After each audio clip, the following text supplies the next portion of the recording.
www.tawheedkhalis.com.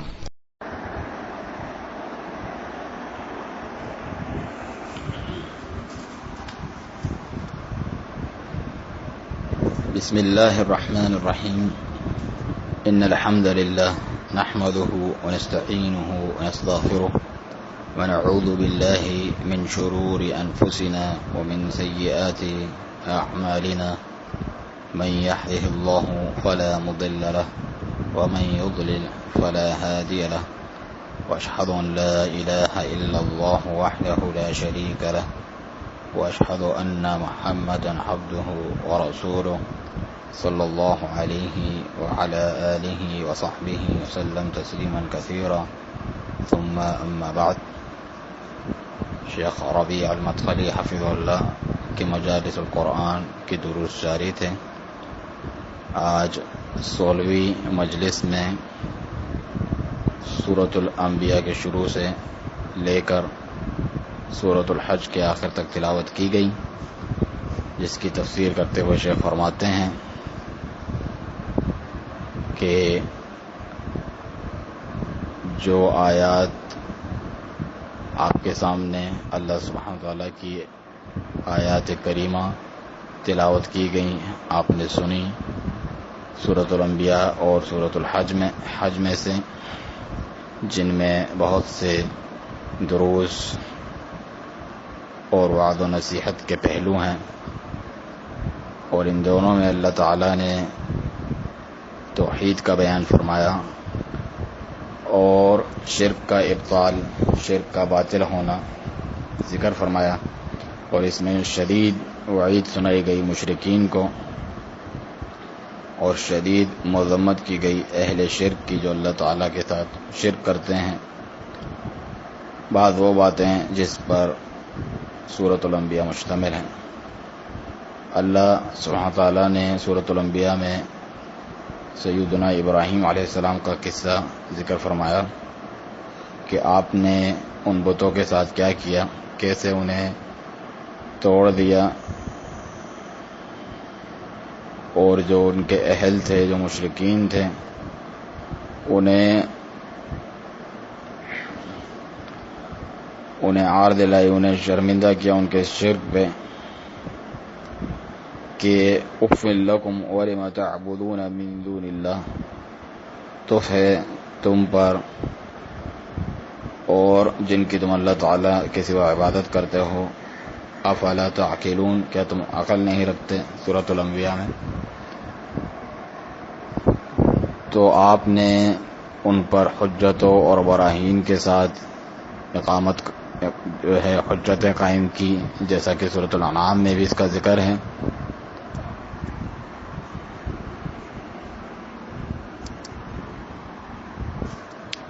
اس کے بعد جب آپ نے دیکھا کہ وہ اپنے شرک پر ہی مصر ہیں تو انہیں یہ دھمکی بھی دی کہ وہ عنقریب ان کے ان بتوں کو توڑ دیں گے، اور فرمایا کہ وَتَاللَّهِ لَأَكِيدَنَّ أَصْنَامَكُمْ بَعْدَ أَن تُوَلُّوا مُدْبِرِينَ، کہ اللہ تعالیٰ کی قسم میں ضرور تمہارے ان بتوں کی خبر لوں گا جب تم پیٹ پھیر کے چلے جاؤ گے. اس کے بعد فَجَعَلَهُمْ جُذَاذًا، آپ نے ان کو پاش کر دیا، إِلَّا كَبِيرًا لَهُمْ، سوائے ان کے بڑے کے، لَعَلَّهُمْ إِلَيْهِ يَرْجِعُونَ، شاید کہ وہ اس کی طرف رجوع کریں. اور آخر تک جو قصہ ہے علیہ الصلوۃ والسلام کا، اور اللہ تعالیٰ نے اپنے انبیاء اور رسول علیہ الصلوۃ والسلام کی تعریف بیان کی. داؤد، سلیمان، ایوب، یونس، زکریا اور یحییٰ علیہ الصلوۃ والسلام کی بڑی عطر بیز اور معطر ثناء اور تعریف اور مدح بیان کی. اسی وجہ سے اس سورت کا نام سورۃ الانبیاء ہے، اور اس میں خاص طور پہ محمد رسول اللہ صلی اللہ علیہ وسلم کی شرف اور فضیلت ذکر کی کہ اللہ تعالیٰ نے آپ کو رحمت للعالمین بنا کر بھیجا. فرمایا کہ وما ارسلناک الا رحمت للعالمین، کہ ہم نے آپ کو نہیں بھیجا مگر تمام جہانوں کے لیے رحمت بنا کر علیہ الصلوۃ والسلام، اور آپ افضل الانبیاء ہیں اور ان میں سے سب سے اکرم اور سید اور سب سے زیادہ وسیع رسالت والے ہیں۔ اللہ تعالیٰ نے آپ کو وہ خصوصیات عطا فرمائی جو کسی اور نبی کو حاصل نہیں، تو ہمیں چاہیے کہ ہم اپنے اس نبی کریم علیہ الصلوۃ والسلام کی قدر کریں، آپ کی رسالت کی عظمت کو پہچانیں، اور یہ کہ آپ خاتم النبیین ہیں کہ جو تمام رسالات پر آپ کی رسالت نگہبان ہے، غالب ہے۔ اور ہمیں چاہیے کہ ہم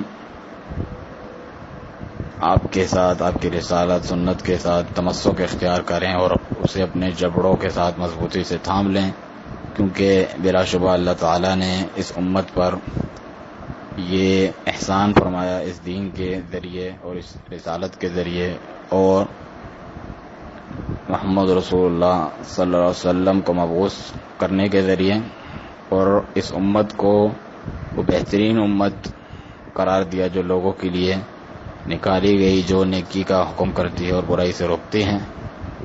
تو یہ جو فضیلت ہے وہ اس کام کے ساتھ جو ہے بندھی ہوئی ہے۔ یہ فضیلت اسی صفت کی وجہ سے انہیں ملی ہے کہ وہ معروف کا حکم دیتے ہیں، اور جتنی بھی معروف باتیں ہیں ان میں سر فہرست توحید ہے، اور وہ منکرات سے روکتے ہیں جن میں سر فہرست شرک ہے۔ تو ہمیں چاہیے کہ ہم توحید کو قائم کرنے والے بنیں بالکل اکمل طریقے سے، اور شرک کے خلاف لڑیں اور اس کا قلع کما کریں، اس سے اور اس کی جتنی بھی اس سے نکلنے والی چیزیں ہیں جیسا کہ بدعات اور ضلالات، سب کے خلاف ہمیں علم کے ساتھ جنگ کرنی چاہیے۔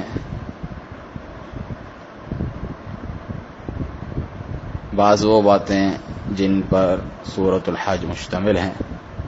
سورۃ الحج میں اللہ تبارک و تعالی نے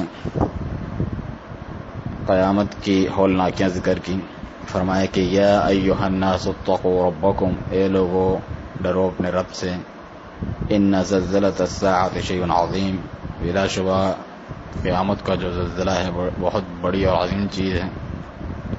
ہم ان آیات کی طرف واپس لوٹیں گے کچھ تفسیر کے لیے اگر وقت نے اجازت دی، تو آگے چل کے سورت میں اللہ تعالیٰ نے اس سورت میں بھی اپنے خلیل، اپنے رسول ابراہیم علیہ الصلوۃ والسلام کا ذکر فرمایا کہ آپ پر کیا کیا کرم نوازیاں اللہ سبحانہ تعالیٰ کی، اور اللہ تعالیٰ نے انہیں حکم دیا کہ کعبۃ اللہ کی تعمیر کریں، اللہ سبحانہ تعالیٰ کے بیت اللہ تعالیٰ کے گھر کی تعمیر کریں۔ تو فرمایا کہ وَإِذْ بَوَّأْنَا لِإِبْرَاهِيمَ مَكَانَ الْبَيْتِ أَلَّا تُشْرِكْ بِي شَيْئًا، اور یاد کرو جب ہم نے جگہ مقرر اور متعین کر دی ابراہیم کے لیے اپنے گھر کے لیے، بیت اللہ کی تعمیر کے لیے، کہ میرے ساتھ کسی بھی چیز کو شریک نہ کرنا۔ وَطَهِّرْ بَيْتِيَ لِلطَّائِفِينَ وَالْقَائِمِينَ وَالرُّكَّعِ السُّجُودِ، اور میرے گھر کو پاک رکھو طواف کرنے والوں کے لیے، قیام کرنے والوں کے لیے، رکوع اور سجدہ کرنے والوں کے لیے۔ وَأَذِّن فِي النَّاسِ بِالْحَجِّ يَأْتُوكَ رِجَالًا وَعَلَى كُلِّ ضَامِرٍ يَأْتِينَ مِنْ كُلِّ فَجٍّ عَمِيقٍ، اور لوگوں میں حج کی منادی کر دیں، اعلان کر دیں، وہ آپ کے پاس آئیں گے پیدل اور ہر کمزور دبلی پتلی لاغر سواری پر بھی، یاتینا من کل فج عمیق، ہر دور دراز کی تمام راہوں سے آپ کے پاس آئیں گے۔ تو کہا جاتا ہے کہ اللہ تعالیٰ نے جو بھی اس سطح زمین پر موجود تھا اسے یہ آواز، یہ ندا سنوا دی، اور جو بھی آسمان و زمین کے درمیان تھے ان کو بھی یہ ندا پہنچا دی۔ اور سورۃ ابراہیم میں یہ فرمایا تھا کہ فَجْعَلْ أَفْئِدَةً مِّنَ النَّاسِ تَهْوِي إِلَيْهِمْ، ابراہیم علیہ السلام کی دعا کہ اے اللہ لوگوں کے دل اس کی طرف مائل کر دیں. جب بیت اللہ کی تعمیر کی تو یہی فرمایا کہ لوگوں کے دل اس کی طرف مائل فرما دیں. چنانچہ لوگوں کے دل اس شہر کی طرف کھینچے چلے جاتے ہیں، اس کعبۃ اللہ کی طرف. ہر مومن جو اس زمین پر موجود ہے اور ہر زمانے میں وہ اس بات کی شدید تڑپ رکھتا ہے، خواہش رکھتا ہے کہ وہ دیکھے اپنے آپ کو کعبۃ اللہ میں طواف کرتے ہوئے، اور یہ اس کی دلی خواہش ہوتی ہے.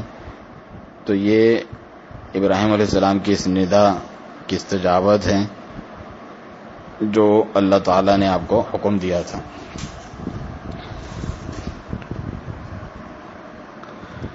شرک، اللہ تعالیٰ کے ساتھ شرک کرنے کی سفاہت، اس کی بے وقوفی، اس کے تعلق سے شیخ فرماتے ہیں، اور اس کے نیچ ہونا اور انتہائی گھٹیا حرکت ہونا. اللہ سبحانہ تعالیٰ نے اس صورت کو ختم کیا ایک عظیم مثال دے کر، جس میں شرک کی کم عقلی اور بیوقوفی ذکر کی کہ جو معبودات ہیں مشرکین کے، اصنام ہوں، بت ہوں یا اوثان ہوں، اس کے علاوہ جن کی عبادت کرتے ہیں، کس قدر وہ کمزور ہیں، پھر بھی یہ عقل نہیں رکھتے. اللہ تبارک و تعالیٰ نے فرمایا یا ایھا الناس ضرب مثل فاستمعوا لہ، اے لوگو تمہارے لیے مثال بیان کی جاتی ہے، اسے غور سے سنو. ان الذین تدعون من دون اللہ لن یخلقوا ذبابا ولو اجتمعوا لہ، بے شک جنہیں تم پکارتے ہو اللہ تعالیٰ کے سوا وہ ایک مکھی تک پیدا نہیں کر سکتے اگرچہ سب جمع ہو جائیں اس کے لیے. وَإِن يَطْلُبْهُمُ الذُّبَابُ شَيْئًا لَا يَسْتَنقِذُوهُ مِنْهُ، اور اگر مکھی ان سے کوئی چیز اٹھا لے جائے تو وہ اسے چھین کر واپس بھی نہیں لا سکتے. ضعف الطالب والمطلوب، جو طالب ہے اور جو مطلوب ہے، عبادت کرنے والا اور جس کی عبادت کی جا رہی ہے، دونوں ہی کتنے کمزور ہیں. ما قدر اللہ حق قدری، بات یہ ہے کہ انہوں نے اللہ تعالیٰ کی قدر شناسی نہیں کی جس طرح اللہ تعالیٰ کی قدر پہچاننے کا حق تھا. ان اللہ لقوی عزیز، بے شک اللہ تعالیٰ تو بہت قوتوں والا اور غالب ہیں. یعنی اگر تمام معبودات جمع ہو جائیں، خواہ وہ اپنی عبادت سے راضی ہونے والے معبودات ہوں یا ایسے معبودات جو اپنی عبادت سے راضی نہیں، تو سب مل کر بھی ہرگز بھی ایک مکھی کو پیدا نہیں کر سکتے، وہ اس کی استطاعت ہی نہیں رکھتے. کیونکہ اللہ تعالیٰ اکیلا وحدہ لا شریک خالق ہے، جس نے تمام آسمانوں اور زمین کو پیدا کیا اور جو کچھ اس کے درمیان ہے، اور عرش کو اور کرسی کو اور جنت اور جہنم کو، ہر چیز کو اللہ سبحانہ تعالیٰ نے پیدا کیا اور ہر چیز پر وہ قادر ہے. سورۃ یاسین میں فرمایا انما امرہ اذا اراد شیئا ان یقول له کن فیکون، اس کا حکم تو صرف یہی ہوتا ہے جب وہ کسی چیز کا ارادہ فرماتا ہے کہ اسے کہتا ہے کہ ہو جا تو ہو جاتی ہیں. جبکہ یہ جو معبودات ہیں یہ بہت کمزور، ضعیف ہیں، مخلوق ہیں، مربوب ہیں، جو اپنے لیے ہی کسی نفع نقصان کا اختیار نہیں رکھتے، نہ موت کا، نہ زندگی کا، نہ مر کے دوبارہ جی اٹھنے کا. اور اگر مکھی کوئی چیز ان کے پاس سے اٹھا کے لے جائیں تو وہ اس کی بھی استطاعت نہیں رکھتے کہ اسے چھین پائیں. یہ اللہ تعالیٰ نے ان کے اصنام اور اوثان کی جو اہانت اور کمزوری کی جو ہے مبالغے کے ساتھ ذکر کیا کہ اس حد تک وہ گرے ہوئے ہیں، اس حد تک وہ کمزور ہیں اور لاچار ہیں اور بے بس ہیں. البتہ جن کی عبادت کی گئی حالانکہ وہ اس سے راضی نہ تھے، جیسا کہ انبیاء کرام اور صالحین، تو وہ اس مذمت میں داخل نہیں ہیں. اس مذمت میں صرف وہ داخل ہیں جو اوثان ہیں اور جو اپنی عبادت سے اللہ تعالیٰ کے سوا ان کی عبادت کی جائے اس سے راضی ہیں. تو یہ اس بات پر دلالت کرتا ہے کہ شرک کتنی گھٹیا چیز ہے اور ان کے معبودات کس قدر کمزور اور لاچار ہیں. چاہے وہ اوثان ہو، درخت ہوں، پتھر ہوں اور جیسی کوئی بھی چیز ہو، کہ وہ اس قدر جو ہے عجز اور ضعف اور لاچارگی کی حد کو پہنچے ہوئے ہیں، اور اللہ تعالیٰ اس کے برعکس عزیز ہے، قدیر ہے، ہر چیز پر غالب ہے، ہر چیز پر قدرت رکھنے والا ہے۔ انما امرہ اذا اراد شیئا ان یقول له کن فیکون۔ تو ہم ان دو صورتوں کے شروع میں جو کچھ ذکر کیا اس کی طرف واپس لوٹ کر جاتے ہیں۔ مخلوق کا غفلت میں ہونا اپنے یوم حساب سے۔ سورۃ الانبیاء کو اللہ سبحانہ وتعالیٰ نے اس طور پر شروع فرمایا، اقترب للناس حسابهم وهم فی غفلۃ معرضون۔ لوگوں کا حساب قریب آ گیا اور وہ اپنی غفلت میں پڑے ہوئے ہیں منہ پھیر کے۔ ما یأتیہم من ذکر من ربہم محدث الا استمعوه وهم یلعبون۔ ان کے پاس کوئی بھی ذکر ان کے رب کی طرف سے نہیں آتا، جو نیا ذکر آتا ہے اللہ تعالیٰ کی طرف سے، الا یہ کہ وہ اسے بڑی گرانی اور مشکل سے سنتے ہیں، کھیلتے کودتے ہوئے۔ لاہیۃ قلوبہم، ان کے دل غافل ہوتے ہیں۔ وَأَسَرُّوا النَّجْوَى الَّذِينَ ظَلَمُوا هَلْ هَذَا إِلَّا بَشَرٌ مِثْلُكُمْ۔ اور ظالم لوگ آپس میں سرگوشی کرتے ہیں کہ کیا یہ تمہارے جیسا بشر انسان نہیں؟ افتأتون السحر وانتم تبصرون، کیا تم جادو کے پاس جاتے ہو جبکہ دیکھ بھی رہے ہو؟ تو یہ مشرکین کا موقف تھا دعوت محمدیہ صلی اللہ علیہ وسلم کے مقابلے میں، اور اس سے پہلے ان کے بہت سے سلف مشرکین کے گزر چکے ہیں اسی قسم کی باتیں اور حرکتیں کرتے ہوئے، جو پچھلی قوموں میں گزرے ہیں، قوم نوح سے لے کر آپ صلی اللہ علیہ وسلم کے زمانے تک، کہ جنہوں نے رسولوں کو جھٹلایا، ان کا مذاق اڑایا، انہیں مختلف تہمتیں اور القاب دیے، جادوگر کہا، کذاب کہا، جھوٹا کہا، اور ان سے استہزاء کیا۔ لیکن رسول کرام علیہ الصلوۃ والسلام نے صبر کیا ہر اس چیز پر جو اذیتیں انہیں قوم کی جانب سے ملی، اور اپنی رسالت پہنچانے پہ ثابت قدم رہے، اس کی تبلیغ کرتے رہیں، اس چیز کی طمع اور امید میں جو اللہ سبحانہ تعالیٰ انہیں ان کی دعوت کے نتیجے میں اجر و ثواب دے گا، اور ان کے صبر کے نتیجے میں۔ چنانچہ وہ جنت کی اعلیٰ منزلوں اور درجات پہ ہوں گے، اور ان کے ساتھ وہ لوگ بھی ان کے ساتھ ملحق ہیں، ان کے ساتھ جائیں گے جو ان کی اتباع اور پیروی کرتے ہیں، جو ان کی اطاعت کرتے ہیں اور ان کے نقش قدم پر چلتے ہیں، ان کا مسلک اپناتے ہیں۔ اللہ تعالیٰ کا فرمان ہے سورۃ النساء میں، وَمَن يُطِعِ اللَّهَ وَالرَّسُولَ فَأُولَٰئِكَ مَعَ الَّذِينَ أَنْعَمَ اللَّهُ عَلَيْهِم مِّنَ النَّبِيِّينَ وَالصِّدِّيقِينَ وَالشُّهَدَاءِ وَالصَّالِحِينَ وَحَسُنَ أُولَٰئِكَ رَفِيقًا۔ جو کوئی اطاعت کرے اللہ تعالیٰ کی اور اس کے رسول کی، اللہ اور رسول کی پیروی کرنے والے وہ ان کے ساتھ ہوں گے جن پر اللہ تعالیٰ نے انعام فرمایا، نبیوں میں سے، صدیقین میں سے، شہداء میں سے اور صالحین میں سے۔ اور یہ کتنے اچھے رفیق اور ساتھی ہیں، کیا ہی خوب ساتھی ہیں۔ ذالک الفضل من اللہ، یہ اللہ تعالیٰ کی طرف سے فضل و کرم ہے۔ وکفیٰ باللہ علیما، اور اللہ تعالیٰ کافی ہے ہر چیز کا مکمل علم رکھنے والا۔ تو آپ انبیاء کرام کی اتباع کرنے والے بن جائیں، ان کی توحید میں، ان کے ایمان میں، ان کی دعوت اللہ میں، اور ان کے امر بالمعروف اور نہی عن المنکر میں، اور سچائی کے ساتھ، اخلاص کے ساتھ ان کی پیروی کریں۔ اگر آپ نے اس دنیا میں ان کی اطاعت و فرمانبرداری اور پیروی کی تو آپ انشاءاللہ ان کے ساتھ ہوں گے اعلیٰ درجات میں، جنتوں میں، نبیوں کے ساتھ، صدیقین کے ساتھ، شہداء کے ساتھ اور صالحین کے ساتھ۔ چنانچہ فرمایا کہ جو کفار ہیں وہ غفلت میں پڑے ہیں۔ اللہ تعالیٰ فرماتا ہے اقترب للناس حسابهم وهم في غفلة معرضون، لوگوں کا حساب قریب آ گیا اور وہ اپنے غفلت میں ہی منہ پھیرے بیٹھے ہیں۔ یہ واقعتاً بہت قریب ہے اور سچ فرمایا اللہ تعالیٰ نے،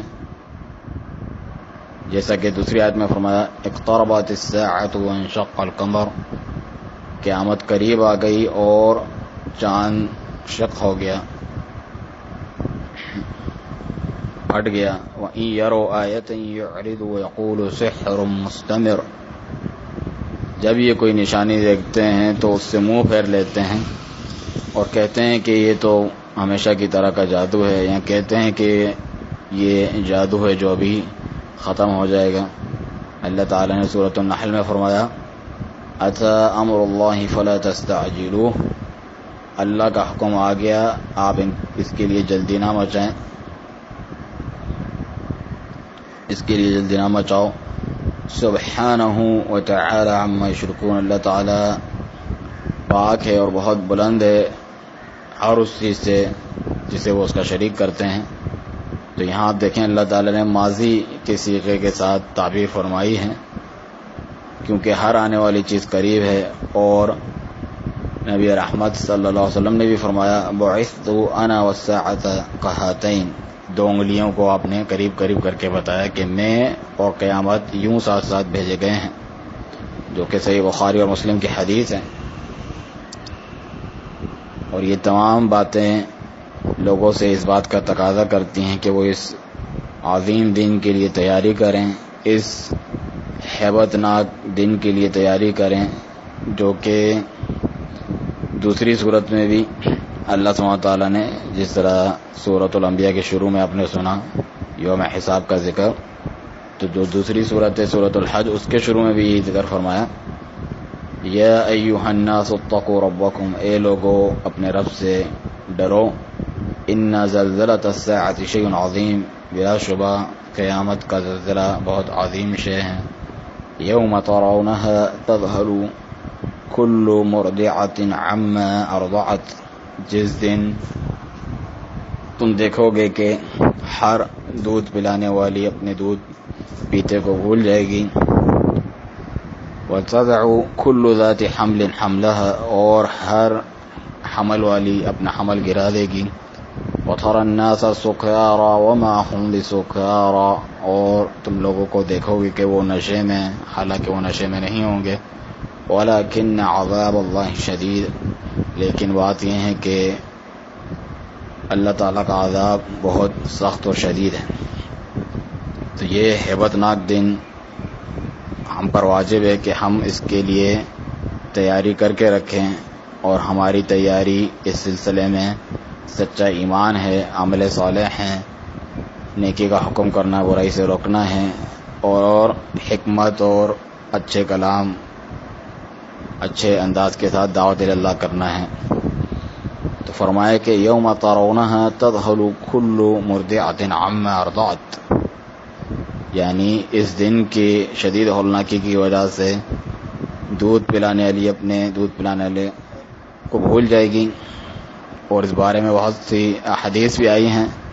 رسول اکرم صلی اللہ علیہ وسلم نے اس کے غافل ہو جانے اور اس طرح مدہوش ہو جانے اور دودھ جسے پلایا جا رہا ہے اسے بھول جانے کے تعلق سے یہ فرمایا کہ یقول اللہ عز وجل یوم القیامہ، اللہ تعالیٰ بروز قیامت فرمائیں گے یا آدم، اے آدم علیہ السلام، یقول لبیک ربنا وسعدیک، تو وہ لبیک کہیں گے کہ میں حاضر ہوں، تو اللہ تعالیٰ فرمائیں گے فَيُنَادَى بِصَوْتٍ، انہیں ندا کی جائے گی آواز کے ساتھ کہ ان اللہ یأمرک ان تخرج من ذریتک بعثا الی النار، کہ آپ اپنی اولاد میں سے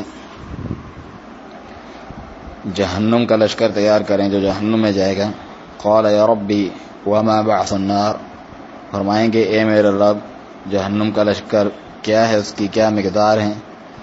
قال من كل 1000 وراہ قال 999، کہ ہر 1000 میں سے 999 جہنم کے لیے تیار کرو۔ حينئذ تضع الحامل حملها ويشيب الوليد، تو یہ وہ وقت ہوگا جو حاملہ اپنا حمل گرا دے گی اور بچہ بوڑھا ہو جائے گا. وترى الناس سكارى وما هم بسكارى ولكن عذاب الله شديد، تم لوگوں کو دیکھو گے کہ وہ نشے میں ہیں، حالانکہ وہ نشے میں نہ ہوں گے، لیکن اللہ تعالیٰ کا عذاب بہت سخت اور شدید ہے. فشق ذلك على الناس حتى تغيرت وجوههم، تو لوگوں پر یہ چیز بہت شاق گزرے گی کہ ان کے چہرے بگڑ جائیں گے. فقال النبی صلی اللہ علیہ وسلم، آپ صلی اللہ علیہ وسلم نے فرمایا، من یأجوج و مأجوج، بلکہ جب یہ حدیث سنائی آپ صلی اللہ علیہ وسلم نے تو لوگوں کے رنگت بدل گئی، چہرے ان کے بدل گئے، اداس ہو گئے اور ڈر گئے. رسول اکرم صلی اللہ علیہ وسلم نے فرمایا کہ من یأجوج و مأجوج 999، یاجوج اور ماجوج میں سے 999 ہوں گے. ومنکم واحد، اور تم میں سے ایک ہوگا. ما انتم فی الناس الا كالشعرة السوداء فی جنب الثور الابیض او كالشعرة البیضاء فی جنب الثور الاسود، تمہاری تو نسبت لوگوں میں ایسی ہوگی جیسے سفید بیل میں کالے بال ہوتے ہیں یا کالے بیل میں سفید بال ہوتے ہیں. وإنی لأرجو أن تكونوا ربع أهل الجنة فکبرنا، اور مجھے امید ہے کہ ہم یا تم اہل جنت کے 1/4 ہوگے تو ہم نے اس پہ تکبیر کہی. ثم قال ثلث اہل الجنہ، پھر آپ نے کہا کہ بلکہ جنت کے 1/3 ہوگے. فکبرنا، اس پر بھی ہم نے تکبیر کہی. ثم قال شطر اہل الجنہ فکبرنا، پھر فرمایا بلکہ آدھے اہل جنت تم ہوگے، تو اس پر بھی ہم نے اللہ اکبر کہا. یہ متفق علیہ حدیث ہے، یعنی ہر 1000 میں سے 999 جہنم کا لشکر ہیں. یہ دیکھ کر ہر حمل والی اپنا حمل گرا دے گی اور لوگ اس دہشت میں، اس خوف اور رعب میں مبتلا ہو جائیں گے. جب وہ یہ دیکھیں گے تو وہ ایسے ہوں گے جیسے نشے کے حال میں، لیکن رب کا عذاب بہت شدید ہوگا. تو ہمیں چاہیے اس دن کے ہولناکیوں سے بچنے کا سامان کریں. اور یہ بات کوئی ہمارے چھٹکارے کے لیے نہیں ہے، اور ہم یہ نہ سوچیں کہ ہم بچے ہوئے ہیں یہ پڑھ کے کہ یاجوج و ماجوج میں سے 999 ہوں گے اور ایک ہم میں سے ہوگا تو میں اس میں سے بچا ہوا ہوں. ہم اللہ تعالیٰ کی اس سے پناہ طلب کرتے ہیں کہ وہ ہم نہ ہوں. تو ہر ایک کو چاہیے کہ وہ اپنے نفس پہ ڈرے اس دن کے ہولناکی کے تعلق سے.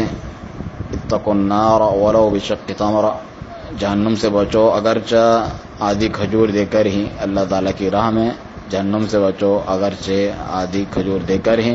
تو ہمیں چاہیے کہ ہم اس نار، اس جہنم سے بچیں ہر اس چیز پر عمل کر کے جو ہماری استطاعت میں ہو. آگے شیخ ربیع حفظہ اللہ فرماتے ہیں کہ کافروں کا اور اہل بدعت کا مجادلہ کرنا، جھگڑنا بغیر علم کے، اس کا بھی ذکر اللہ تعالیٰ نے اسی آیت سے آگے فرمایا. فرمانے والی تعالیٰ ہیں وَمِنَ النَّاسِ مَن يُجَادِلُ فِي اللَّهِ بِغَيْرِ عِلْمٍ وَيَتَّبِعُ كُلَّ شَيْطَانٍ مَرِيدٍ، اور لوگوں میں سے بعض ایسے بھی ہیں جو اللہ تعالیٰ کے متعلق جھگڑتے ہیں بغیر کسی علم کے اور ہر سرکش شیطان کی پیروی کرنے لگتے ہیں. حالانکہ کتب علیہ، شیطان کے بارے میں تو اللہ نے یہ بات لکھ دی ہے کہ انہ من تولاہ، کہ جو بھی اس سے یاری دوستی لگائے گا فانہ یضلہ، تو ضرور اسے گمراہ کرے گا. ویہدیہ الی عذاب السعیر، اور اسے بھڑکتی آگ کی طرف لے جائے گا، اس راہ پہ اس کو چلائے گا. تو کفار انبیاء کرام علیہ السلام سے جھگڑتے بغیر علم کے، اپنے باطل کے ساتھ، اپنی جہالت اور ضلالت اور عناد کے ساتھ. اسی طرح سے جو اہل بدعت ہیں ان کا بھی اس باطل جدال میں بغیر علم کے جھگڑنے میں اپنا حصہ ہے.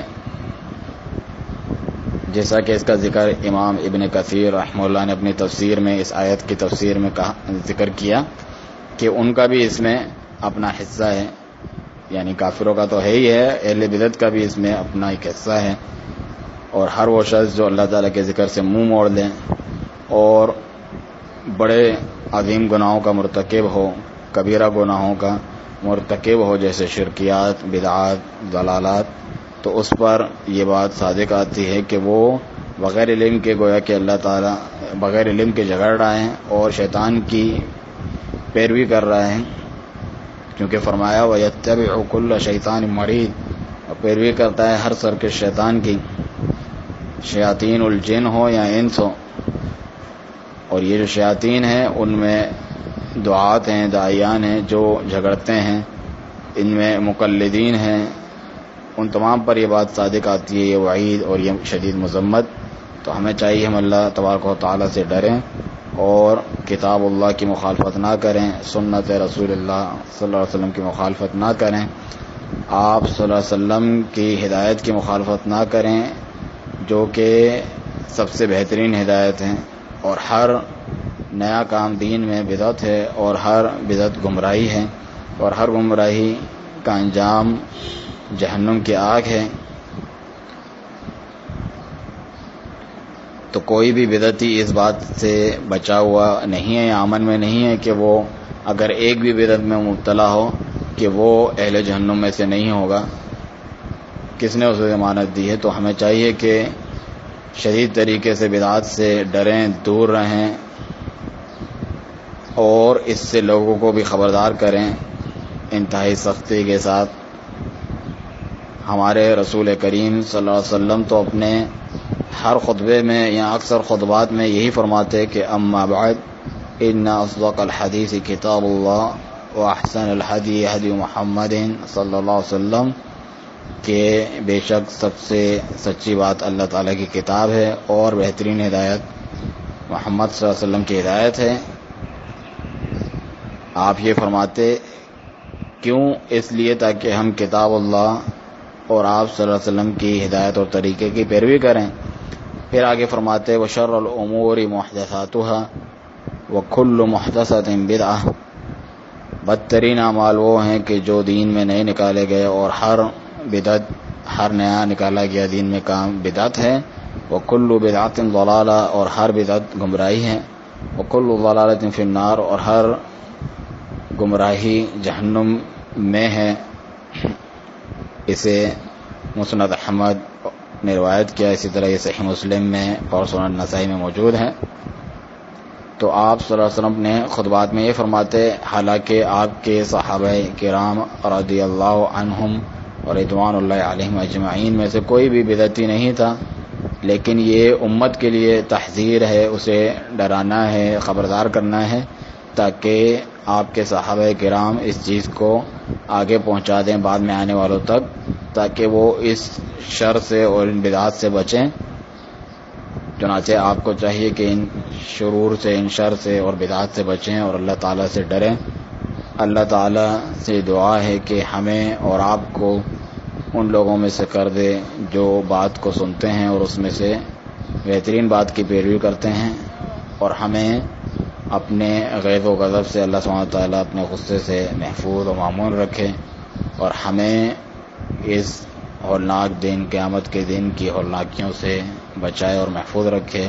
بے شک ہمارا رب دعاؤں کا سننے والا ہے. وصلی اللہ علی نبینا محمد وعلی آلہ وصحبہ وسلم. اس کے ساتھ ہی آج کا درس ختم ہوا. سبحانک اللہم وبحمدک، اشہد ان لا الہ الا انت، استغفرک واتوب الیک.